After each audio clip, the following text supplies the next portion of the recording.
스가랴 4장 말씀은 순금 등잔대와 두 감람나무에 관한 말씀입니다.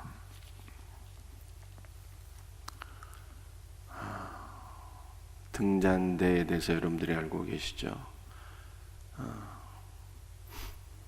성소에 비치된 성물 가운데 하나입니다. 우리 성전뜰에는 번제단이 있고요. 또 지성소에는 언약궤가 있고, 그 가운데 이제 성소가 있지 않습니까? 성소에 이제 비치되어 있는 것이 세 가지가 있는데, 그 세 가지가 하나는 진설병을 올려놓는 떡상이 있고, 또 하나는 분향하는 분향단이 있고, 그 다음에 나머지 하나가 바로 등잔대예요. 올리브 기름으로 성전 안에 빛을 비추는 그러한 등잔대가 있는 것입니다. 그런데 오늘 본문에 나타난 그 등잔대는 조금 모양이 다르죠. 오늘 한글 성경을 읽으면 이 등잔대의 모양이 어떻게 생겼는가를 여러분들이 이해하기 어렵습니다. 제가 등잔대의 모양을 설명해 드릴 테니까 여러분들이 머릿속으로 한번 그림을 그려보시기를 바랍니다. 등잔대라고 하는 것은 쉽게 말해서 촛대인 거예요. 촛대. 순금으로 만들어진 거대한 촛대인 것입니다. 그런데 이 촛대에 7가지가 있어요. 7가지가. 그리고 그 7가지 위에 등잔이 있는 것이죠. 이것이 성소에 비치된 등잔대의 그 모습이 되겠습니다. 그런데 오늘 본문에 나타난 등잔대에는 이 성소에 비치된 이렇게 커다란 순금 촛대 7가지가 있고 7등잔이 있는 이러한 이미지가 아니라 여기에 지금 덧붙이게 돼요. 뭐가 덧붙여지게 되는가 하면은 이 순금 등잔대 맨 위에 기름 그릇이 놓여지게 됩니다. 기름 그릇이 맨 위에 기름 그릇이 놓여지게 되고요. 이 기름 그릇으로부터 7등잔대에 7등잔대를 연결하는 7개의 관이 있는 거예요. 그래서 맨 위에 있는 그 기름 그릇으로부터 이 관을 통해서 이 올리브 기름이 공급되는 거죠. 7등잔에. 그래서 이 7등잔에서 기름 심재가 있어서 이 7등잔에서 빛이 나와서 성소를 환히 비추는 이러한 그림입니다. 여기에 또 그림이 추가가 되는데요. 이 순금 등잔대 좌우에 두 감람나무가 서 있게 됩니다. 여러분들이 제가 늘 드리는 말씀이지만 이스라엘은 감람나무라는 것이 없다고 말씀드렸어요. 올리브나무예요. 올리브나무. 성경에 감람나무라 표현한 것은 한문 성경을 그대로 이 번역을 했기 때문입니다. 한문 성경 중국어 성경이죠. 그래서 중국에는 올리브나무 비슷한 나무가 있는데 그게 감람나무. 그래서 감람나무라고 이렇게 번역을 했지만 이스라엘은 감람나무가 없어요. 올리브나무예요. 올리브나무. 순금 등잔대가 있고 7가지가 있고 맨 위에 그릇이 놓여 있는데 이 그릇으로부터 7등잔대를 연결하는 관이 있고 그 다음에 좌우에 두 감람나무 올리브나무가 있는데 이 올리브나무에서 올리브 기름이 그 순금 등잔대에 공급이 되는 것이죠. 두 올리브나무에서 올리브 기름이 순금 등잔대에 공급이 되는 거예요. 맨 위에 기름 그릇으로부터 공급이 돼서 이 기름 그릇에 있는 기름이 7관을 통해서 7 등잔대에 공급이 되고 그래서 빛이 발하게 되는 이러한 그림이에요. 여러분들 이해하시겠습니까? 그런데 이것을 선지자 스가랴가 보고서 질문하게 되죠. 뭐라고 질문합니까? 이 두 감람나무가 무엇입니까? 이렇게 질문하게 돼요. 두 감람나무가 무엇입니까? 그래서 14절에 답변하기를 이르되 이는 기름 부음 받은 자 둘이니 온 세상의 주 앞에 서 있는 자니라 이렇게 말씀하게 돼요. 두 감람나무가 가리키는 것이 무엇이냐? 두 감람나무 기름 부음 받은 자 둘이다 이렇게 말씀하고 있는데요. 여러분들 이거 신약적인 관점에서 보게 되면 두 감람나무는 두 증인을 가리키는 것이고 이것은 결국 교회를 가리키는 것입니다. 또 학자들은 이렇게 해석을 하기도 해요. 두 감람나무가 무엇인가 했을 때 하나는 스룹바벨이요 하나는 여호수아다 이렇게 해석을 합니다. 그런데 이 스룹바벨은 무엇을 가리키는 것입니까?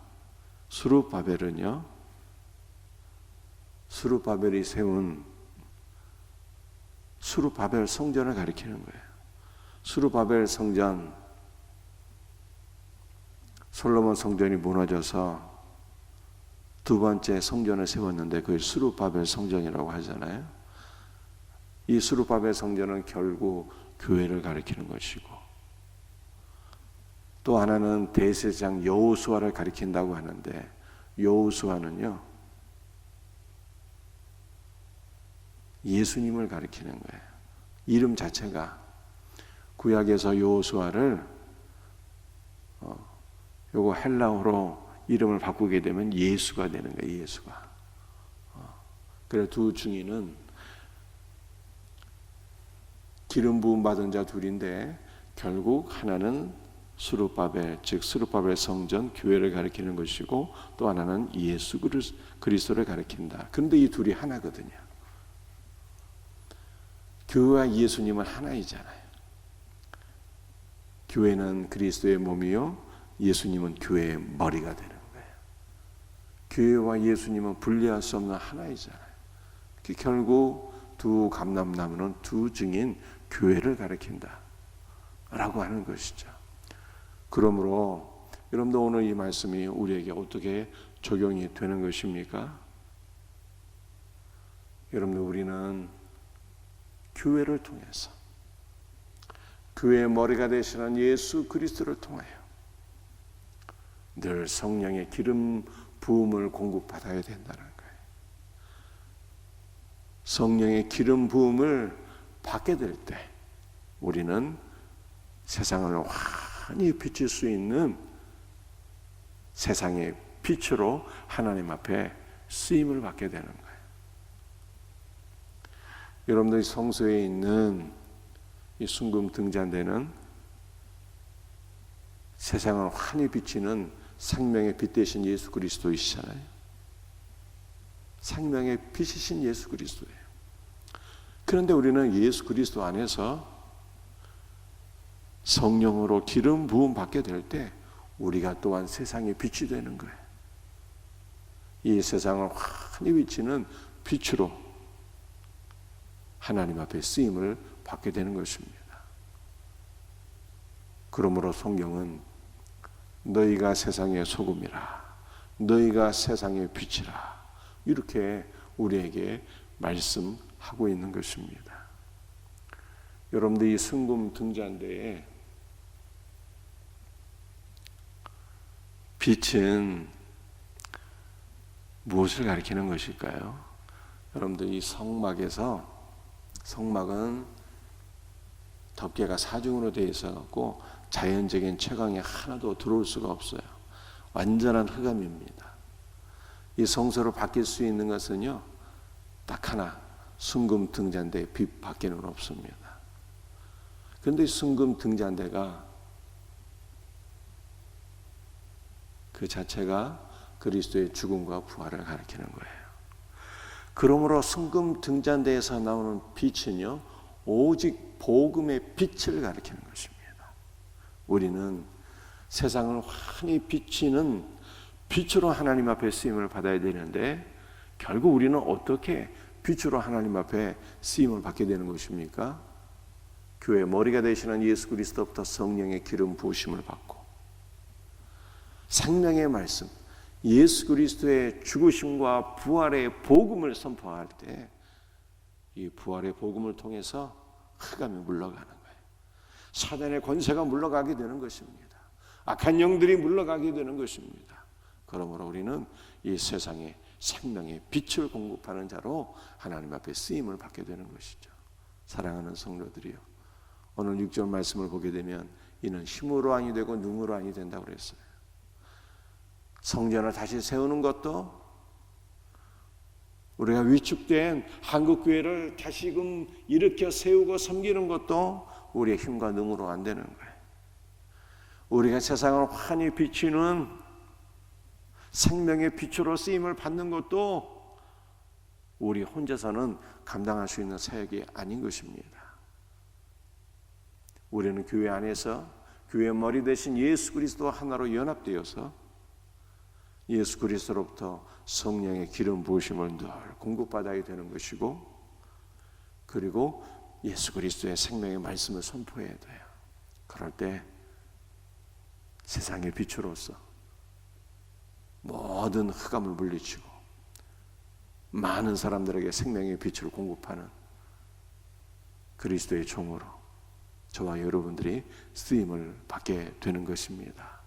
오늘 이 말씀을 사모하며 우리 기도하십시다. 주 예수여, 교회 머리가 되신 그리스도로부터 기름 부음을 받게 하옵소서. 기도해야 돼요. 여러분들, 우리가 예수 그리스도를, 예수님은 이름이고 그리스도는 직분이잖아요. 그리스도는요, 기름 부음 받은 자라는 뜻이에요. 예수님은 기름 부음을 받으신 자일 뿐만 아니라 우리에게 기름을 부어주시는 분이란 뜻이에요. 그러므로 우리는 교회의 머리가 되시는 예수 그리스도로부터 기름 부음을 받는 거예요. 어떤 기름을 부음을 받습니까? 그리스도의 영, 성령으로 기름 부음을 받는 거예요. 그럴 때 우리는 그리스도로 충만한 자가 되는 것입니다. 교회의 머리가 되신 그리스도로부터 그리스도의 영을 받아서 주 예수 그리스도로 충만하여 그리스도의 복음을 증거하는 거예요. 이것이 우리가 세상의 빛으로서의 사명을 감당하는 것입니다. 주여, 이 놀라운 은혜를 우리에게 허락하옵소서. 교회의 머리가 되신 주 예수 그리스도여, 그리스도의 영을 우리에게 부어주시고 생명의 말씀을 세상에 선포함으로 세상의 빛으로 쓰임받게 하소서. 이것이 오늘 새벽 우리의 기도의 제목이 될 수 있기를 주님의 이름으로 축복합니다. 기도하시겠어요?